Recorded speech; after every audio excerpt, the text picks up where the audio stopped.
Hello, you guys. This is Josh Vision, and I'm here to give my season 1, episode 3 review of The Spanish Princess. So, in this episode, you guys, like, this was definitely a shocker. I think it's probably the best episode so far, in the 3 episodes I've seen so far of this great series.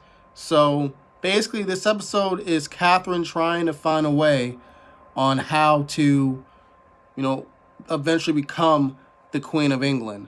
So I think she gets a letter from her mother, basically let her know that her mother's trying to find more political matches for her with the death of Arthur, and something to do with the dowry actually.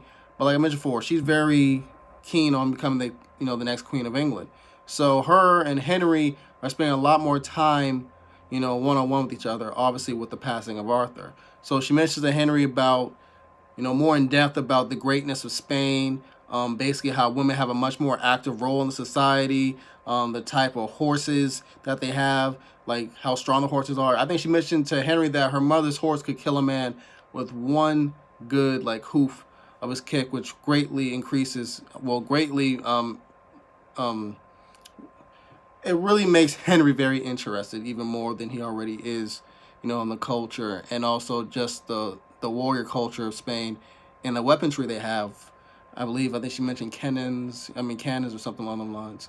Also, we see them having a little bit of a sword fight, a little fencing action. Henry's very impressed by Catherine's ability with the sword. Another thing that happened in this episode is the fact that Oviedo, who's the Moorish soldier of Catherine, and I believe is the lover of Lena. I'm just trying to remember if they made love this episode or last episode, but they definitely did make love. I remember that part at least. So he tells Lena basically that the Inquisition is in full effect in Spain and that it's very important for them to adapt to England customs like now. And he's wondering, when he asked Selena, so what's Catherine gonna do? Is she gonna try to find a way to stay here in England because that'll be the best choice for all of us because we can't. Well, at least for him and her, I believe Lena is, if I remember correctly, I think she isn't really Christian. I think she's a little bit of, I think she's Islamic as well. I believe. If I missed anything, you guys, or if I'm wrong, make sure to correct me in the comment section. But Vito's very adamant about it, saying that the Inquisition doesn't care if it's a man, woman, or child, that as long as you believe in a false god, basically, that they will kill you.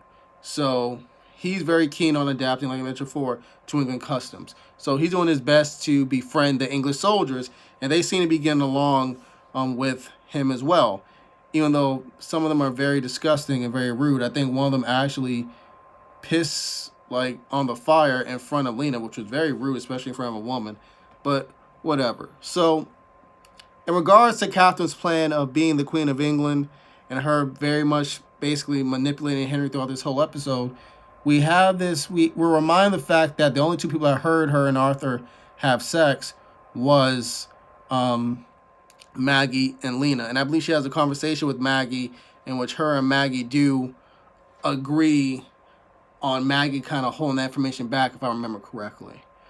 We have a scene with Henry's grandmother actually trying to feel Queen Catherine's breasts to say they were tender because that was usually a sign of pregnancy. And she believes that her and Arthur did actually consummate the marriage. I believe Catherine actually tells King Henry, King Henry with the crowd, I mean Henry, that that Arthur was impotent, so he couldn't get up basically, and that their marriage was never consummated. So this gives Henry the green light to basically propose a marriage deal between them, basically replacing Arthur.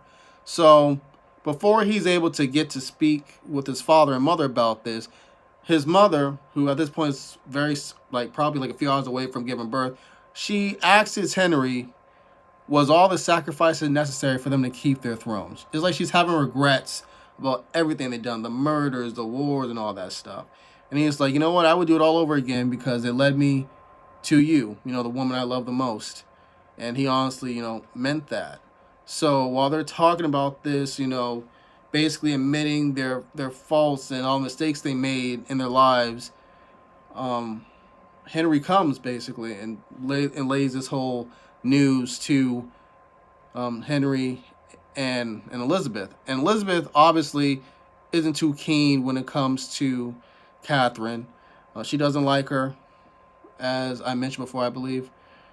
And she's trying to find excuses for the marriage not to work or not to happen. But Henry keeps on saying, basically, it'll be a good, marriage because it helps us, like, basically with the intention of Arthur. That with the whole thing with Spain, Spain watches our back, we watch theirs. It helps us, in case, France at least attack us, since Margaret is getting married to, I believe, the King of Scotland. So while they're talking about this, it seems like King Henry VII is really down with this. But before they can reach an agreement, Elizabeth's water breaks and she has to give birth to the kid. So she gives birth to the kid. It's a very painful and a very arduous childbearing, and I believe she dies 9 days later due to complications from birth. Basically, unsanitized hands, I believe they said historically, was the reason why she died. Basically, infection.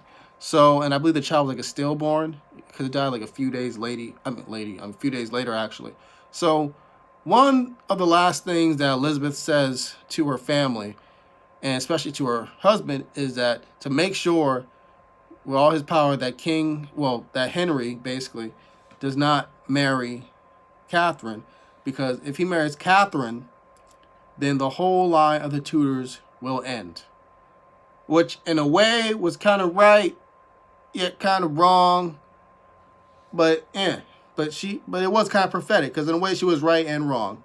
And if you guys read history like I do, you can understand where I'm coming from with this. So she dies, and everyone is just shocked and distraught. It was like literally like a drop the pin kind of moment. Henry, out of everyone, is the most unconsolable. Like, he's crying into the sheets and all that. It was just like a shocker. Like, I didn't expect her to die like in this episode, to be honest with y'all. I was like shocked. Like shocked, when she died. But that's all I got for you guys for this episode. If I missed anything, like I said before, write some comments down below. This is Josh Vision. Adios.